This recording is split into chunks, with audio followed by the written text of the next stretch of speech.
कामयाब लोग पैदा नहीं होते, बनाए जाते हैं। सड़क पर किसी रुकावट का होना सड़क के ख़त्म होने की दलील नहीं है। ये तो हमें बताती है कि हमने मुतबादिल रास्ता इख्तियार करना है। मैंने लोगों को रास्ते बदलते या फिर सिर्फ एक रुकावट की वजह से कभी गिरते और बिखरते भी देखा है। सिर्फ एक नाकामी पर उनकी पूरी ज़िंदगी तहस नहस हो जाती है। याद रखें, ये अल्लाह ताला का तरीका है हमें वो चीज़ें सिखाने का जो हम आम तौर पर नहीं सीखते। वो हमें मौका देता है कि हम अपनी ज़िंदगी के एक्सपीरियंसेस पर गौर करें और अपनी गलतियों से सबक सीखें। अगर हम अपनी गलतियों से सीखेंगे तो एक गेंद की तरह हम बुलंदी की तरफ उतना ही ऊंचा जाएंगे जैसे गेंद को आप जितनी ज़ोर से ज़मीन पर मारें वो उतना ऊंचा ही जाएगी।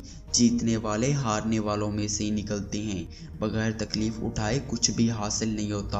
अब इस बात का फैसला कि आप ज़िंदगी में कहाँ तक जाते हैं इससे हो जाता है कि जो कुछ आपके साथ हुआ आपने उसके साथ क्या किया।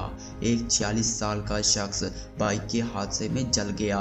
उसके 4 साल बाद एक हवाई हादसे में उसका निचला धड़ भी मफलूज हो गया। आपके ख्याल में इन 2 ख़तरनाक हादसों के बाद जिन्होंने उसे नाकारा कर दिया था उसे क्या करना चाहिए था? वो एक निहायत कामयाब इंसान, एक अच्छा हस्बैंड और कामयाब बिजनेसमैन बना।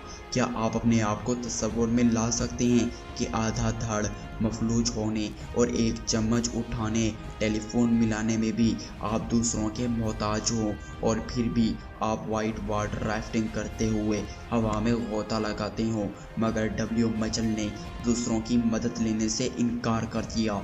मचल ने दिन रात अपनी ज़िंदगी को दोबारा हासिल करने की कोशिश की। इसने अपने जले हुए जिस्म को अपने लिए कीमती सरमाया बनाया और कांग्रेस का इलेक्शन लड़ा। अपने जिस्मानी चैलेंजेस के बावजूद मचल ने वाइट वाटर राफ्टिंग शुरू की। उसने पब्लिक एडमिनिस्ट्रेशन में MA की डिग्री ली और अपनी फ्लाइंग को जारी रखा और अवामी मुकर्रर बना। उसका कहना है कि मफलूज होने से पहले मैं 10,000 काम कर सकता था और अब मैं 9,000 काम कर सकता हूँ।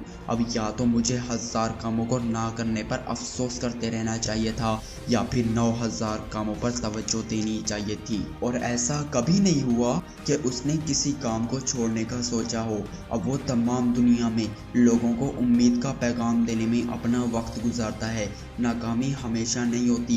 कोई भी रातों रात दुनिया भर में कामयाब नहीं हो सकता। कोई भी नाकामियां देखे बगैर ओलंपिक चैंपियन नहीं बन सकता। जहां आपने कोशिश छोड़ दी वहीं आप नाकाम हो गए। आने वाले वक्त में आप ज़्यादा बेहतर तरीके से हालात का मुकाबला कर सकते हैं। दूसरों को अपनी तकदीर और किस्मत चूज़ करने का मौका मत दीजिए। सब्र से काम लेकर आप अपने ख्वाबों को हकीकत का रूप दे सकते हैं।